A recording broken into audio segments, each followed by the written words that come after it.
Just seems to be muddled thinking here at the moment. Pace on, length, and that has gone many a mile. Same direction.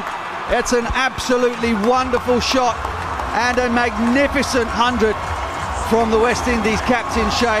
That is quite sensational. His 16th in one-day internationals on a day that he's passed 5,000 runs at the same rate in terms of innings as Sir Vivian Richards. And on his ground, on this stadium, he has just played one of the great innings in one-day international cricket. 103 not out, brings it up with a 6, and England are in absolute disarray as the West Indies close in on this target. All you can do is applaud. Quite magnificent 100 from Shai.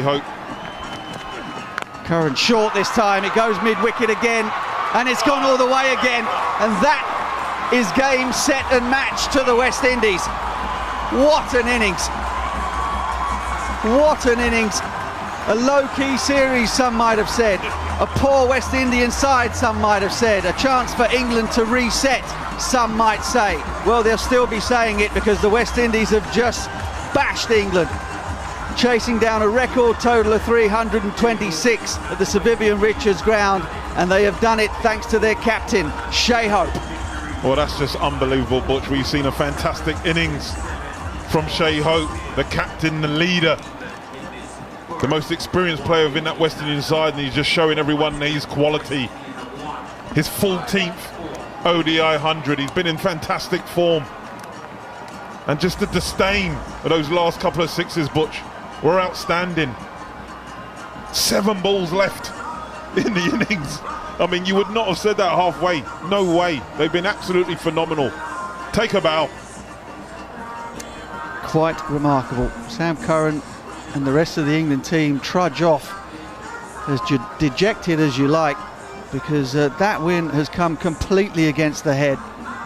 Romario Shepherd gave West Indies the impetus, also gave Shai a little bit of a break. He seemed to be struggling perhaps with cramps in his left hand at one point, and then he came with renewed vigour and energy, and after the dismissal of Shepherd, and seen the team home in magnificent style. 3 sixes. Sam Curran has racked up some extreme figures, not through his allotment of 10, but I think he might well have gone for a gallon there, at least just short of it. These are the worst bowling figures, I think, by an English player with 10 overs. Yeah, because I think Wokes was 10 for 91. So what did he go 98. for? None for 98 for Sam Curran. And well, for all the talk of New England, new approach, a new dawn, it is the West Indies who have watched the sun set at the Sir Vivian Richards Stadium in some spectacular style. The drummers are drumming, the crowd are dancing, and the England fans can barely believe what they've just witnessed. I mean, Shai Hope, just how much he's changed his career in the last year, of going from a guy who, you know, hits it strike rate of 75 to think that 109 off 83, and he played that perfectly. He stayed with Shepherd as long as he needed to, and then he went at the end. He just found another gear, and this is a guy who couldn't always find himself in the CPL, and you know, all of his friends are playing T20 cricket around the world, and he's struggling to even, you know, score at a reasonable rate. So I thought that was remarkable. But Shepherd, you know, that 48 off 28. The last 47 balls, I said they were flirting with needing 2 runs a ball. They actually scored in the last 47 balls. They scored 101 runs, so they went above 2 runs a ball. They didn't need to worry about it because they had time on their hand. Only 5 fours because they hit 8 sixes at the end there. Not a lot of singles. 5 twos, mostly sixes there, and you know, obviously Shepherd started it and then Hope finished it. It was brilliant effort from them. I think a fellow said at one stage that they were. He said that he would back West Indies from where they were. I looked at the win predictors. I never got a chance to say it. There are a 7% chance on some of the win predictors at that point, and they've won with 7 balls to go. So Philo Wallace 1, win predictor 0. Well, gambling's a mug's game. I've always said it.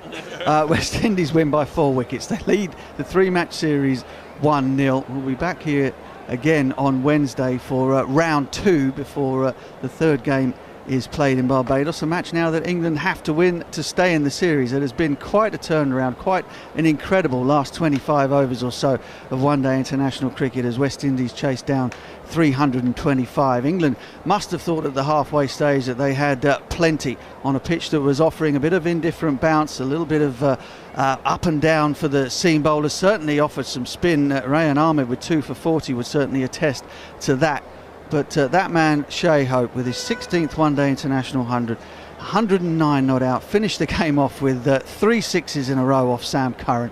And a big word, a big shout out to Romario Shepherd, who came out and played an extraordinary innings. The vice-captain, 48 from 28 for the big fast bowler, finding the boundary at will and scaring the life out of England's deaf bowlers to the extent that the game was a cakewalk at the end. Who would have thought it, Alex Tudor? West Indies 1-0 up. Mummy and Daddy Tudor very happy out there in Barbados before their trip over for Christmas time. And the West Indian fans, well, they can go home extremely happy after a wonderful showing from their team. Yeah, absolutely phenomenal. As you said, people just felt England want to get on this plane, go to the West Indies and show West Indies how they're going to play. And that just shows you can't take sport for granted. You've got to go out there and you still got to show up and show your skill. And the West Indies with the captain, Hope, and as you say, Shepherd, just gave the impetus that the West Indies need, hitting big boundaries and allowing Shai Hope just to nerdle it for 1s and 2s. When he got out, he took over. You said he had a little cramp in his hand, really. Didn't show that effect. Wasn't Sam Curran's night with the ball. Batted well, but with the ball, very expensive. Just muddled mind, possibly, with too many slower balls. I wonder if also you look at one of England's issues during the World Cup was the lack of big scores. Batters getting in and going on to make significant totals. Shai Hope there showing the value of somebody batting all the way through, not leaving it up to somebody else. England's batting lineup in making 325. Phil Salt got off to a flyer 45 from 28 before he rather gave it away. Will Jacks 26 from 24. Ben Duckett got himself in 20 from 23. None of these guys batting more than 30 deliveries. And Harry Brook with 72 was the longest at the crease, 72 deliveries for his 71. And so, England, of course, have pushed the game forward, or like to think they pushed the game forward in the Owen Morgan era in terms of worrying more about strike rates than worrying about individual scores. But at the moment, England find themselves in a position where the strike rates aren't extraordinary and batters aren't making significant runs. That's a long time since we've seen, big hundreds from top order players who have got themselves in. And perhaps, that's something for England to look at. Shai Hope certainly showed the way in this innings today. Yeah, he did, Butch, and you're right. As you said, everyone bar the captain got starts. They got in, and they were batting nicely. But you then got to kick on. As you said, sometimes we're too worried about in this modern era about strike rate. Sometimes you've got to play the situation, play the ground and the wicket. Sometimes you just can't go out there and bully bowlers all the time. Sometimes you've got to assess the situation. There were batters in. Go out there, get a 140, get a 150, and then people can come and play a cameo role like Sam Curran did. Bryden Cast came in and did it. They can do that. You've got depth and hitters lower down, but someone's got to put their hand up and say, listen, I need to make the big 100. Shai Hope done that, his 15th 100, and that's the difference between the sides, isn't it? You've got someone who's scoring regular hundreds. Yeah, he's a wonderful player. It's been a fabulous day for the West Indies captain.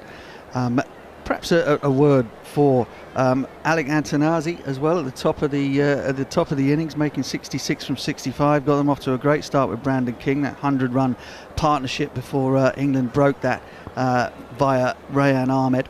So the West Indies, in terms of names, I suppose people will be thinking to themselves, well, I don't recognise half the names on the score sheet. But the part of the reason for the squad picked was that they'd give opportunities to lesser light. Shai Hope, of course, is not a lesser light, but he's been given some assistance and the extra sort of responsibility given to somebody like Romario Shepherd, who's now vice-captain and very much a senior player. That's a terrific result for them because it kind of vindicates the selection in the first place. Yeah, you're right, Butch, and as you say, it just gives individuals, they've not got a team that have a lot of experience. You say Azari Joseph and Shai Hope are the ones that have the experience, and everyone's scratching their head to look around on their stats and who these players are.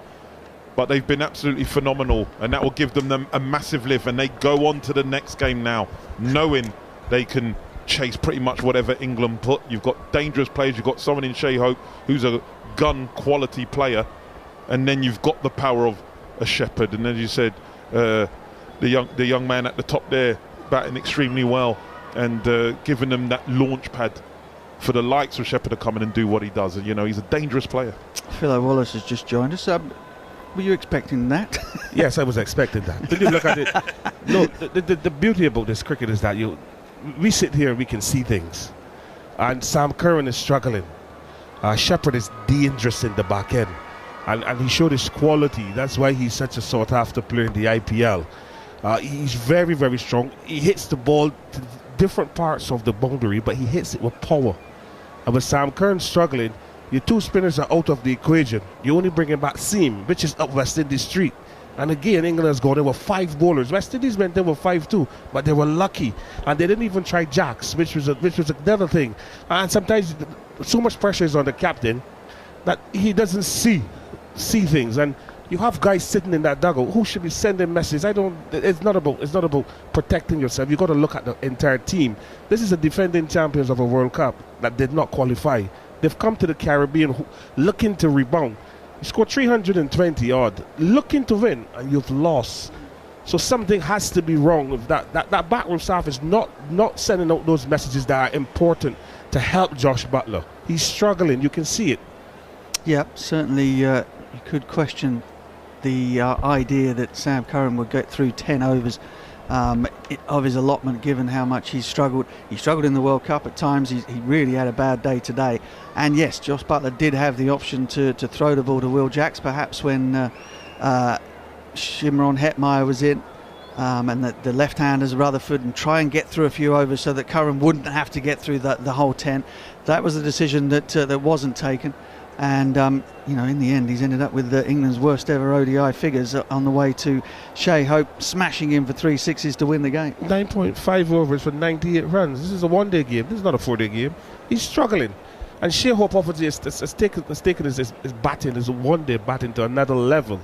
We're saying that the boundaries are small, but you still have to bowl the right balls to the ball for the batter to hit over the boundaries. And he bowled a lot of length deliveries, pace off. And I keep hearing Alex Tudor saying, hit the ball into the pitch. There's an indifferent bounce. Hit the ball into the pitch. But you're going pace off length. And the batters are just going to swing you over mid-wicket. Easy peasy. And they've done it wonderfully well. Shepherd came in and read the situation good. Obviously, do what he had to do in getting and taking that pressure off of Shai Hope. But when he departed, Shai Hope just knew it was a foregone conclusion. And sending Alzari Joseph, the newly appointed vice-captain, that was a sign of confidence. He went before Yannick Correa, who is a batter. They send the vice-captain, who can also bat, but he sent him out there to partner his captain to say, you win this game for us, both of you, vice-captain and captain. So that speaks volumes and give them a lot of hope and a lot of confidence going into the second ODI. What about West Indies bowling performance then in the first half? Again, a similar thing. I think you were critical of the fact that they've only got the 5 bowlers there, which doesn't give you anywhere to go if someone's having a bad day. Yes, West Indies got away with it. Obviously, the slow bowlers pulled it by Moti and Correa. But I think going in with 5 bowlers in this modern ODI game is dangerous. And England saw it. When one of your bowlers are going, you don't have any maneuver, no room to maneuver. I think you need to find a 6th bowler, although they would have said that Rutherford would have been the man to come in and bowl the trundlers if required. But I still think they are bowler short. But that was a perfect one-day innings from Shai Hope. Our bowling still needs a bit of tweaking. We dropped some catches as well, which needs to be polished up. There was a camp before this series started, so obviously they have to go back and say, look, we need to just polish up our fielding a lot better and put some pressure on the English batters when they're batting, and let's see what they can do under pressure. And we saw today that the reverse was when West Indies were chasing. Pressure was on the England bowlers, and they obviously succumbed to the pressure. Great stuff. Well, the West Indies have had a fantastic day, despite it not being perfect, but goodness me, they'll be thinking it's pretty close to that as far as the run chase is concerned. One of the heroes of that is Romario Shepherd. He's with Sam Millard. Romario, be honest, 5 down, a lot of runs needed when he came to the crease. Did you think that was possible? Yes, I think it was possible because at the time we still had myself and Shofin Rutherford and Skip at the wicket there, and we know it's a good batting wicket, and we know there is a hard challenge to bowl with the wind, so we are targeting that end. Talk to me about your innings, because you came to the crease, you had one thing in mind really, you were striking at 200 for pretty much all of that innings. Is that one of the best innings you played in this format? It was breathtaking to watch. Yes, I think so, because we also won the game, so I'm going to say that is one of my best innings so far. And what about the captain there? How special did he play? He held that innings together. That was a real captain's innings, wasn't it? I think he showed the whole world there his class. Yes, Shai, we know the class of Shai Hope, so today is just one of those innings that he normally play for us, and it's good to see that he stayed there to the end and get his team over the line. What were you thinking at the halfway stage? England won the toss, chose to bat. Did you think at the time maybe they had a few more than you would have liked? At the time, definitely we think we pulled back the game a lot, because when you're looking at the start, they were looking up 400. So when we got to 326 in the meeting, our coach told us that we're going to get this because it's a good batting wicket and we have some good batsmen in there. Yeah. We know it's been a challenging time for the West Indies not being in the last Cricket World Cup. Many people can't quite think of a world where the West Indies aren't in a World Cup. But is this the first step now for the West Indies to try and have a really good 6-month period building into that T20 World Cup here on home soil, because it's clearly a very talented team? Yes, it's for us to be consistent, because we have been scoring 300 here and there, but I think this bunch of guys is a solid bunch of guys, and it's for us to be consistent. We need to capitalize on these kind of moments. We got a first win on the board in this 3-match series. It's for us to go now, think and try to repeat what we did this game into the next game and into the other game for us. And what about this place here? It's still absolutely rocking, isn't it? Antigua, some place to play your cricket. Yeah, we have a lot of support here, and the English guys outside a really big turnout for them, and for us, in the end when I was batting here, the crowd was vibing. And I need some help. They're vibing. We want to vibe tonight. I'm led to believe Sunday night, Shirley Heights is the place to be. Is that true? I'm not sure. No, don't lie to me. The smile says it all, no? Shirley Heights tonight? No, I'm not sure. Romario Shepherd there being goaded to get out on the town by Sam Ellard, but I think with that game coming up in a couple of days' time with West Indies 1-0 up, he'd be better off getting an ice bath and putting his feet up. Superb. He mentioned there, Philo, that consistency is the key for the West Indies, and that's pretty much the case all the time, isn't it? The capital C, though, Mark. You don't become consistent with a common C. So you have to be consistent with a capital C, so you can see it, that it means something. And obviously, to start this series with a victory, with 2 more to go, it is important that West Indies take this momentum into that second game. There's just a day break between these 2 days break between this game and the next game. So you just need to reflect, enjoy the moment as it is, but then come practice day or whatever it is. You get back into the zone and you look at what you have done in that first game that was successful, and obviously look to repeat it in the second game. England will have to do some reflecting. They tried things that did not work. And they will say, well, look, we got 320 odd, but we need to have carried on some more. Maybe if this person had scored another 15 runs, we would have gotten maybe 340, 350. But this is a time now for West Indies to enjoy the moment. Captain Shai Hope continues to lead, and obviously he will now tell them, look, we're 1 up, with 2 to go. We need to win 1 more and win this series convincingly, and then move into the T20s. It's all about momentum right now for Cricket West Indies. Thank you very much for your thoughts. A splendid day and wonderful run chase for the West Indies. I know waiting patiently out there at the moment is an Antiguan legend, Sir Curtly Ambrose. What did you make of that, Curtly? It was certainly a fantastic game of cricket. Very, very good batting by the consistent Shai Hope. We all know how prolific he has been in this format for the West Indies, and he once again showed his class. Romario Shepherd played a cameo that really changed the game and tilted the balance over to the West Indies. But generally, for me, it was a wonderful game of cricket. Both teams played well, and that was really, really good for the spectators that are here. Now, I know you didn't get the chance to play at the Sir Vivian Richards ground, but had you been bowling out there at the back end on that surface in particular, would you have been bothering too much with slow balls, or would you have just been pounding away at that surface with the indifferent bounce? Well, I mean, back when I played, which was many years ago, the slow balls weren't a huge thing then. Very, very few bowlers used to use the slow ball. You know, for me back then, especially in the death overs, for me was more Yorker length deliveries. You know, because I backed myself to execute my Yorkers more often than not. But if I was playing in today's cricket, obviously, because the game has changed so much, I would have developed a slower delivery and other different variations because of the game is played now. But I just thought that England should have scored a little bit more, considering the way they started, putting on 70 odd in that first 10 overs in a hurry. And then I thought they fell away, you know, in the middle and towards the back end. There was not a century scored, only 1/2 century. Other guys gotten starts and didn't carry on. But quite frankly, I thought they should have scored a lot more runs than that. Your thoughts. I want to hear your thoughts on the West Indies bowling. Alzarri Joseph, who's been elevated to vice captain, and also the bowling of O'Shane Thomas. What you think of him? Should he have been given the opportunity to bowl the new ball, you think? I thought that would have been the case. You know, Alzarri Joseph and O'Shane Thomas. The extra pace, you know, probably with a bit of preparation, moisture, might have made a bit of a difference. Romario Shepherd, on the other hand, tend to bowl okay, you know, with a new ball as well. But I would have preferred to see Alzarri and O'Shane with the new ball, and then Romario Shepherd could have come after, you know, but it wasn't to be. And the way the both openers played, would it have made a difference if O'Shane Thomas was the other bowler, pardon me, Alzarri? I am not so sure, because they really got off to a flyer, you know, but I would prefer to see O'Shane and Alzarri with the new ball. Okay, well, perhaps we'll get that on Wednesday if you pass a message or two through to the West Indies dressing room. For now, we look forward to hearing from you on Wednesday. Sir Curly, thanks for your thoughts. Go and get that bass out and play a few tunes for Shai Hope, because that was quite magnificent.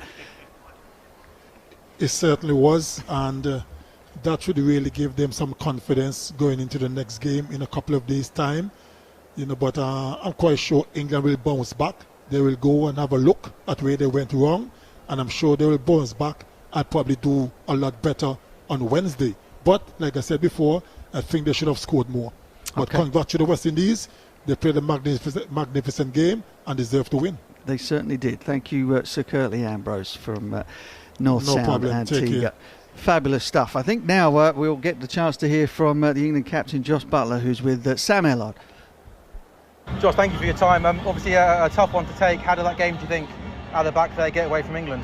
Yeah, I thought credit to the West Indies guys there. I thought they batted outstandingly well. At the end, some fantastic hitting. You know, they had a lot to do and they played really well. So I thought it was a really good performance from us for the majority. I thought the wicket may have just got a little bit better at the end. You know, I thought they played some fantastic shots, but I thought we put up a really good score. We did a lot of things really well and we just couldn't quite close it out. If we go right back to the beginning of the day and the positives, 80 runs on the board after 8 overs, was that a real positive to see the two guys at the top of the order going hard and getting the innings off to a flyer? Yeah, absolutely. You know, I thought those two guys were brilliant in the way they set the tone. You know, in the first over, Phil Salt whacking one straight back down the ground and you know, just playing his natural game and asserting himself. So I thought it was a great effort from us to get up to the score we did, and we did a lot of things really well with the ball. We just couldn't quite close it out. Yeah. How tough is it as a captain when you got, you know, one guy at the crease who's striking at 200? Obviously Shai played a great innings as well. How hard can it be behind the stumps when it feels like everything you do, every ball you try and bowl, is getting pumped for 6 runs? Yeah, I think you know, credit to them. They played really well, some fantastic hitting. You know, they managed to find the boundary when they needed to, and yeah, sometimes you have to say well played to the other guys. Well, it's not the first time we've heard a disappointed sounding Josh Buttler at the back end of a one-day international over the last couple of months, Phil O'Wallace. Was there anything that he could have done, you know, perhaps tactically and during the run chase to have curtailed that partnership, to have broken that partnership, or at least made it more difficult for the West Indies at the end?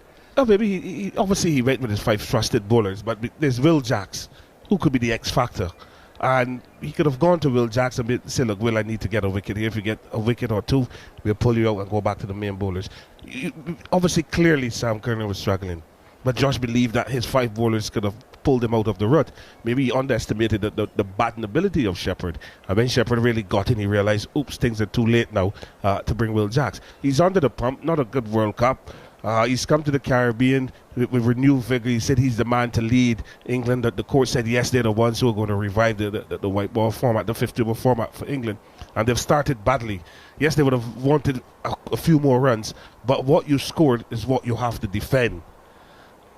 There's no more few runs you can get. You scored whatever you scored, you have to defend it. And if they bowl a bit better, hit the pitch a bit harder with the deliveries, maybe they could have pushed the West Indies batters further. But you allow a lot of light deliveries to be bowled, and the guys are going to hit the ball hard. They're strong. The boundaries are not as big, and they're just hitting the ball. As Shepherd said, they targeted Sam Curran, and once you find that guy that you're going to target, it's going to be hard to come back. And I think they missed the plot again by going in with 5 straightforward bowlers. There must be somebody on that bench that they can rely on to be a 6th bowler that can also help with the batting. Okay, well, it's another sad day for the England team, and particularly for their captain Jos Buttler, but it's been a quite magnificent day for West Indies and for Shai Hope. Thank you very much to Phil O'Wallace, Alex Tudor, and all of our guests here on talkSPORT 2. That just about does it for the cricket. Don't forget, we'll be back on Wednesday, a later start this time, 5:30 in the evening here on talkSPORT 2. The venue will be Antigua. Will the 11s be the same? Who knows? The West Indies, you would imagine, will be quite happy to field exactly the same team that have just turned over England here in a record run chase at the Sir Vivian Richards ground. On AM, on DAB, via the talkSPORT app and on your smart speaker. talkSPORT.